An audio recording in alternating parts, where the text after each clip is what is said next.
L'accélérateur d'innovation sociale de la Croix-Rouge 21 a été inauguré le 21 mai 2018, donc il y a 2 ans déjà, avec pour ambition en fait d'être l'un des outils de transformation de la Croix-Rouge française. L'ambition en créant 21, c'était effectivement de mettre à disposition de l'organisation une palette d'outils, des ressources, des humains, un espace, pour permettre en fait tant aux salariés et aux bénévoles de la Croix-Rouge qui observent sur le terrain un besoin de solutions innovantes pour améliorer finalement la performance, l'impact social de la Croix-Rouge justement sur le terrain et qui souhaitent du coup être accompagnés pour développer ces solutions et les déployer ensuite sur l'ensemble du territoire, des unités locales et de tout ce qui constitue le tissu finalement présence de la Croix-Rouge sur l'ensemble du territoire français, qui permettent aussi finalement à la Croix-Rouge française de détecter et de sélectionner des organisations, des associations, des entreprises sociales innovantes qui développent justement des solutions innovantes dans le champ des métiers de la Croix-Rouge et qui pourraient être à même finalement de prototyper, de tester ces solutions sur les terrains d'expérimentation Croix-Rouge pour venir là aussi enrichir la palette de solutions terrain dont bénéficie déjà la Croix-Rouge pour mener à bien l'ensemble de ces actions. Bonjour, je m'appelle Gaspard, je suis l'animateur de la communauté 21. Donc justement ici vous êtes sur le lieu, qui est un espace de coworking, et je vous amène tout de suite au studio numérique où on expose des dispositifs qu'on accompagne dans nos établissements. Le studio, c'est un espace à la fois d'exposition, on expose donc différents dispositifs, c'est aussi un espace justement de formation pour former tous les collaborateurs, les directeurs, les directrices, référents en établissement à l'usage de ces dispositifs au profit de nos bénéficiaires dans les établissements. Et c'est un espace d'expérimentation. L'idée c'est qu'on fasse de l'événementiel, des focus group où on fait venir à la fois des salariés, des collaborateurs, on aimerait bien faire venir même des voisins et des voisines pour tester toujours les dispositifs. Donc là par exemple vous avez Identech qui est une sorte d'appareil photo pour les dents, donc c'est pour lutter dans les déserts médicaux contre le manque de médecins, notamment de dentistes, celui-ci qui permet de désinfecter les masques et les appareils du quotidien et en 30 secondes c'est désinfecté. Donc je vous cache pas que ça a été transformateur au niveau de tous les établissements, notamment hôpitaux de la Croix-Rouge française. Alors ici on a Exosteam, c'est une tablette qui permet de faire des jeux pour aider au développement cognitif des personnes soit en situation de handicap, soit pour les personnes âgées. Là encore, selon les établissements de la Croix-Rouge. Je vous propose également de regarder Identech. Donc c'est cette grosse machine qui semble sortie tout droit d'un film de science-fiction qui a été développée par H4D. Donc c'est une télécabine qui permet là encore d'être mis en place notamment dans les déserts médicaux et qui permet de prendre toutes ces constances. Je peux prendre ma saturation en oxygène, ma température, ma prise de pouls en faisant des tests auditifs et des tests visuels, d'être avec un médecin à distance qui nous donne des ordonnances sans avoir besoin de réserver un rendez-vous et de faire le déplacement, que ce soit du côté du médecin ou du côté du bénéficiaire. On est très content à 21 d'héberger le studio numérique. On est très content pour permettre aux salariés qui sont là-haut de descendre à 21 pour regarder un peu ce qui se passe. Cette petite équipe, un peu le hors-bord de la Croix-Rouge qui est sur des sujets innovants. On a vraiment envie de leur montrer comment on peut transformer ce gros paquebot, cette grosse organisation qui est la Croix-Rouge française. Tester un peu les dispositifs du studio numérique, leur donner le goût de ces nouveaux usages, jouer presque et tester un peu ces tablettes numériques, ces casques de réalité virtuelle, et on en profite à la fois pour leur glisser tous les nouveaux projets sur lesquels ils pourraient nous aider et développer toutes ces nouvelles collaborations. Comment on sélectionne les projets qu'on va pouvoir accompagner? Donc c'est un processus qui est assez approfondi, on va dire, un processus de sélection qui est un peu différent entre aller identifier des structures, associations, entreprises, startups qui existent déjà et qui proposent des solutions, et aller identifier en interne à la Croix-Rouge forcément des acteurs qui ont envie de porter un sujet d'innovation sociale. Pour nous c'est super important d'avoir une communication qui soit la plus large et la plus inclusive possible pour que un maximum de personnes puissent avoir l'information et que ce soit pas seulement les projets initiés qui connaissent très bien les réseaux de l'ESS qui arrivent à nos oreilles. Et ensuite c'est un processus de sélection qui est très collégial. À la suite de ça on a 10 finalistes qui sont sélectionnés par programme et on a des jurys de sélection qui vont se réunir. Suite de ce jury là on va sélectionner 4 lauréats par programme, donc on ira accompagner donc sur 6 mois. Sur les parties juridiques, on apporte aussi un accompagnement. On a un partenaire qui nous aide là-dessus et qui fait toutes les saisons une petite masterclass, on va dire, à tous les projets qui sont accompagnés. On propose aussi un accompagnement financier à tous les projets qui passent par 21. Donc tous les projets reçoivent une bourse qui peut aller jusqu'à 15 000 € et qui est directement fléchée sur les expérimentations qu'ils vont pouvoir mettre en place, aussi le prototypage, tout ce qui passe avant, leurs frais de déplacement, etc. L'idée, c'est aussi que le programme puisse être inclusif. Bien sûr, 21, depuis son installation au campus Croix-Rouge, est un partenaire de la direction de l'urgence. On s'est beaucoup appuyé dessus avec un de nos bénévoles qui a créé Minutis, qui est un outil qui nous permet de travailler sur différents plans, que ce soit sur la géolocalisation de nos moyens sur l'ensemble du territoire. Des innovations venant du réseau bénévole qui ont pu bénéficier de l'appui de 21 pour se développer, parce que c'est véritablement aujourd'hui l'outil phare dans la réponse à l'urgence, qui est un outil de soutien. Après, au quotidien, la direction de l'urgence et d'opération de secours est en permanence en lien avec la DINO, avec l'accélérateur, parce qu'il y a plein de projets. On est là pour avoir un regard sur les projets qui souhaitent émerger au sein de 21. Donc on est là pour pouvoir regarder quels sont les projets qui peuvent être en adéquation avec nos attentes, avec la réponse à l'urgence, mais pas que, étant donné qu'on travaille vraiment de façon transversale avec toutes les directions du siège. Ça peut être sur l'urgence, mais l'urgence, c'est aussi bien l'urgence sociale que l'urgence... voilà, c'est une urgence au quotidien, et on est là pour pouvoir travailler ensemble. Justement, c'est cette force, c'est ce partage d'informations et d'aller chercher les projets qui, demain, pourraient émerger et apporter un plus au travail de l'ensemble de nos intervenants.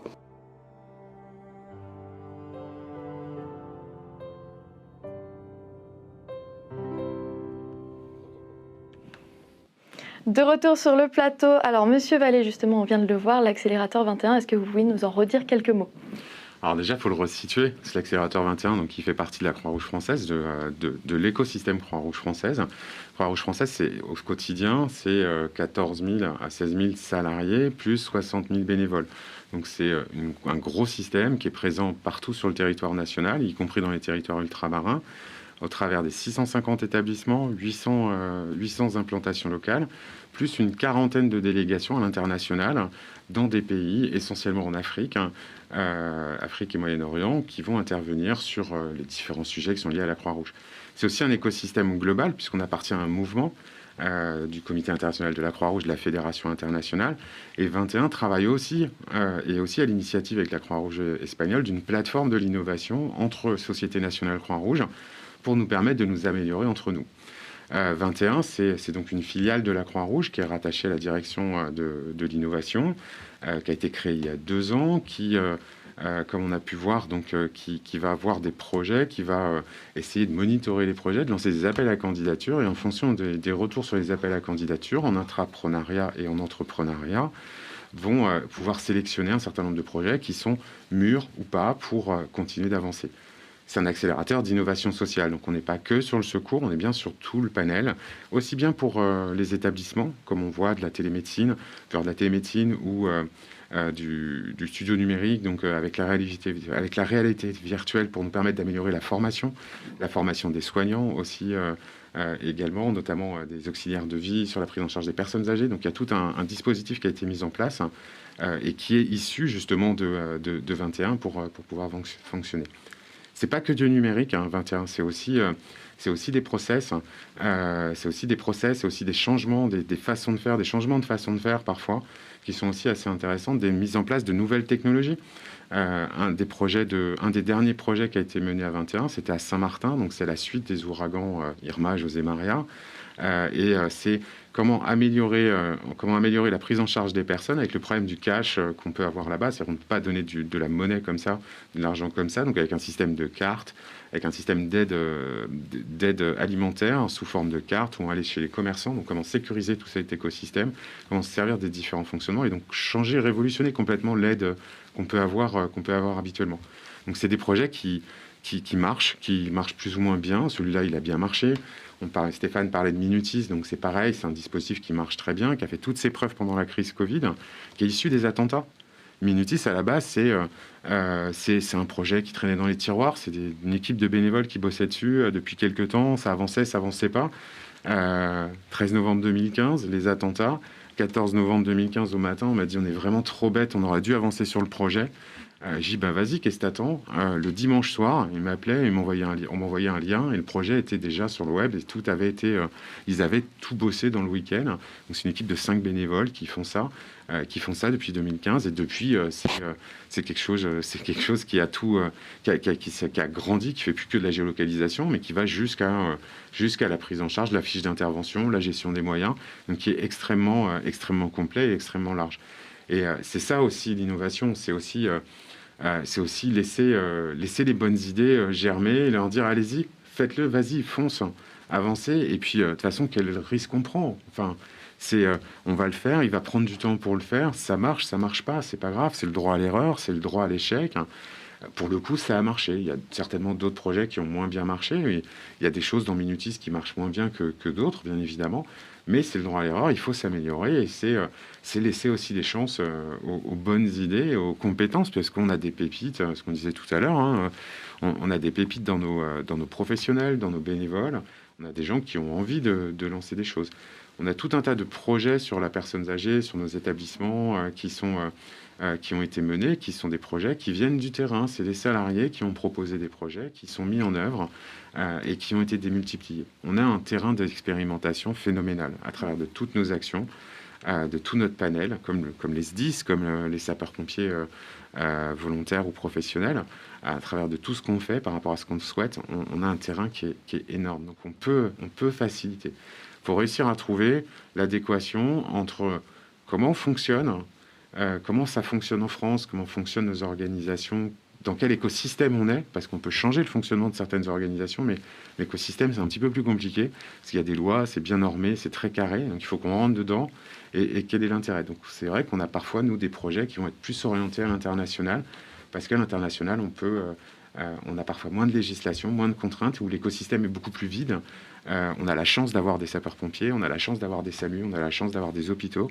C'est pas forcément le cas à l'étranger. Donc dans cette partie-là, voilà, à l'étranger, on va être obligé de revoir des fonctionnements. Donc on a des libertés plus larges.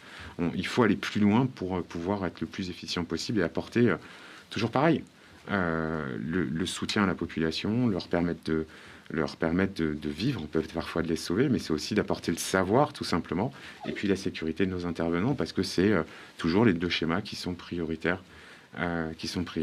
pour tout le monde.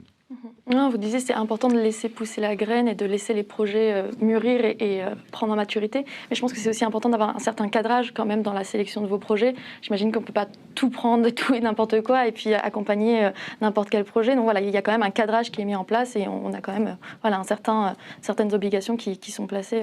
Tout à fait, c'est un accélérateur, c'est pas un incubateur non plus. C'est un accélérateur d'innovation sociale.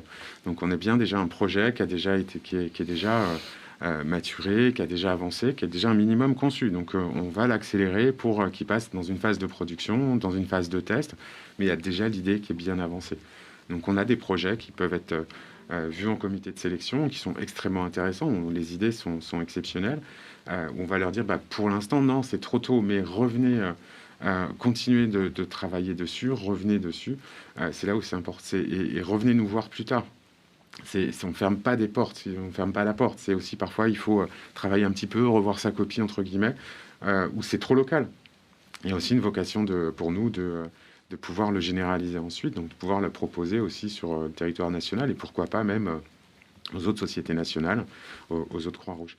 On prend l'exemple de l'innovation. L'innovation, je disais, c'est pas que de la technologie. Vous prenez, pour la crise Covid, on a créé Croix-Rouge chez vous.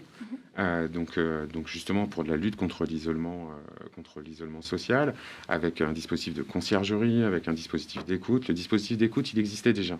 Le dispositif de conciergerie, il n'existait pas. Tout ça, c'est venu des idées de Carrie Leroy, d'un certain nombre de choses, mais c'est aussi venu parce qu'on a regardé ailleurs comment ça se passait. Et la Croix-Rouge italienne avait un dispositif un peu équivalent, et en fait, on s'est appuyé sur ce qu'a fait la Croix-Rouge italienne. Toutes les équipes se sont appuyées sur les différents projets qu'on a pu retrouver, Croix-Rouge italienne, Croix-Rouge espagnole, leurs process, et les remettre en place par rapport à les adapter à la France.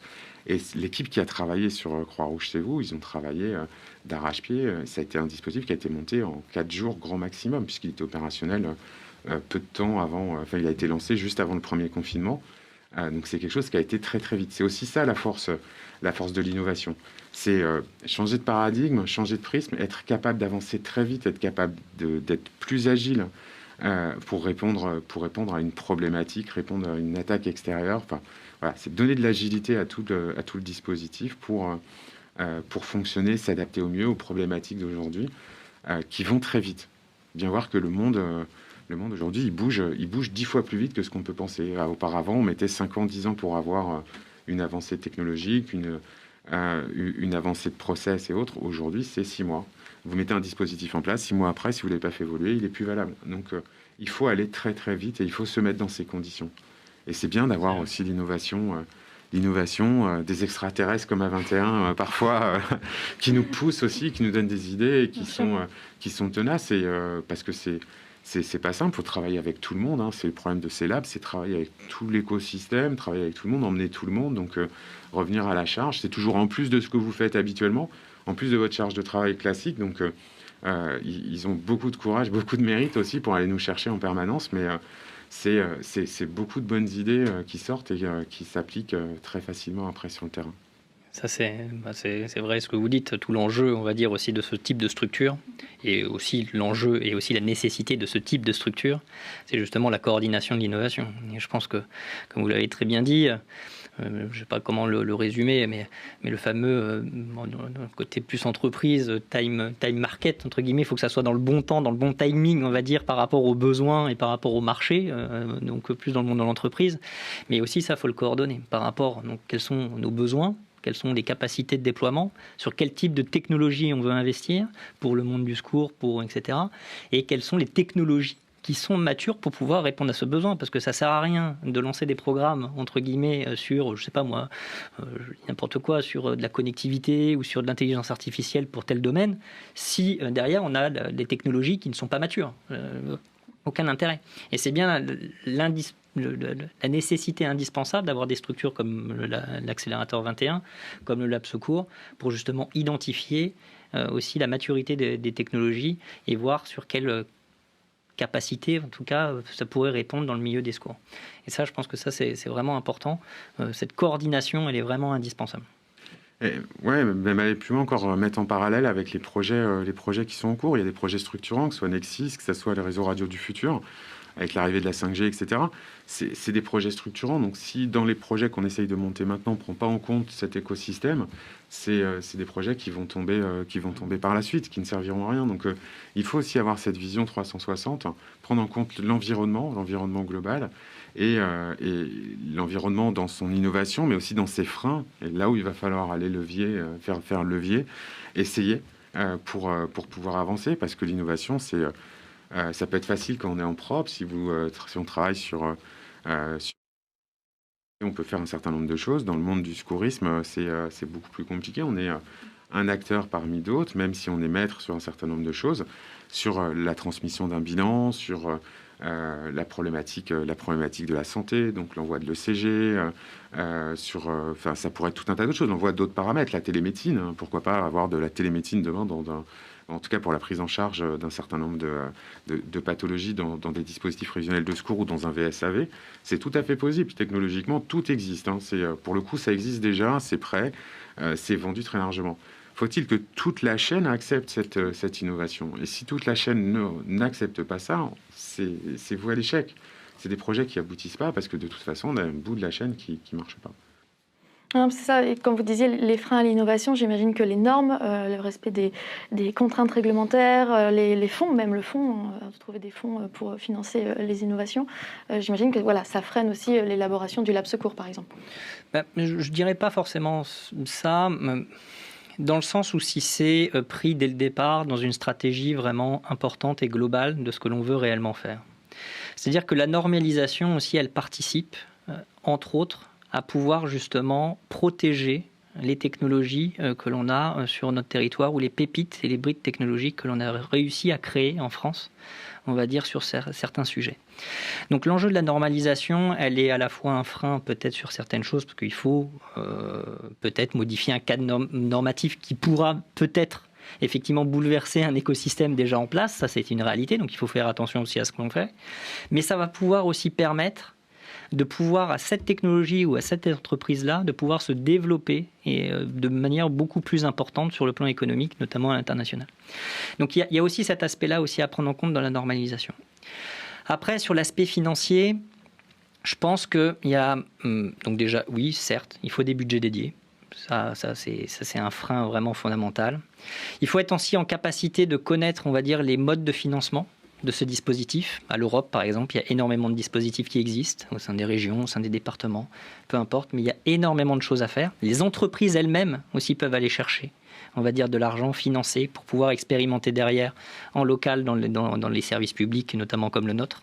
Donc il faut justement accompagner ce type de projet et les accélérer. Et c'est tout l'objet, on va dire, de ce Lab Secours. Donc oui, il y a des freins, ils existent. Oui, il y a des contraintes normatives. Oui, il y a des contraintes juridiques. Le tout, c'est de les connaître, de bien les appréhender et de trouver les mécanismes qui nous permettent quand même de pouvoir innover et d'accélérer, parce qu'elles sont nécessaires, ces normes. Ces vecteurs juridiques sont nécessaires, ils sont indispensables, c'est pas le sujet. Le tout, c'est dès le départ des projets, bien orienter les choses et bien les présenter pour que ça rentre justement dans ces problématiques. Mais c'est là l'intérêt aussi, je pense, du Lab Secours, de 21 et d'autres accélérateurs dans leur domaine de compétences. C'est mettre les gens ensemble et créer cette dynamique quand ils sont dans leur projet. C'est avoir un temps ensemble et rester dans la dynamique et se challenger, etc. Mais c'est aussi apporter toute la connaissance sur la recherche de fonds, sur les problèmes juridiques, sur la RGPD. C'est un véritable enjeu aujourd'hui, toute la protection des données. Et ça peut être un frein à toute l'innovation si on ne prend pas en compte. Mais c'est vraiment travailler en amont dessus. Travailler en amont, avoir toutes ces équipes d'expertes qui peuvent être lourdes, cette connaissance qui peut être lourde et que quand je suis innovateur, j'ai pas envie de travailler là-dessus, qui vont justement m'aider, me conseiller et me permettre d'anticiper au mieux ces différents problèmes. Si je les ai vus avant, je gagne un temps phénoménal. C'est tout bête, aujourd'hui, ne serait-ce que la déclaration de votre application à la CNIL, si besoin est, la petite phrase qui va bien, le fait qu'on prenne bien le consentement des personnes, c'est des choses... C'est des choses très simples, mais il faut y penser. Et si on n'y pense pas, malheureusement, ça peut être très embêtant. Super, et bien merci beaucoup messieurs pour toutes ces informations sur le Lab Secours et sur l'accélérateur 21. Maintenant, place à notre rubrique Les innovations à la loupe.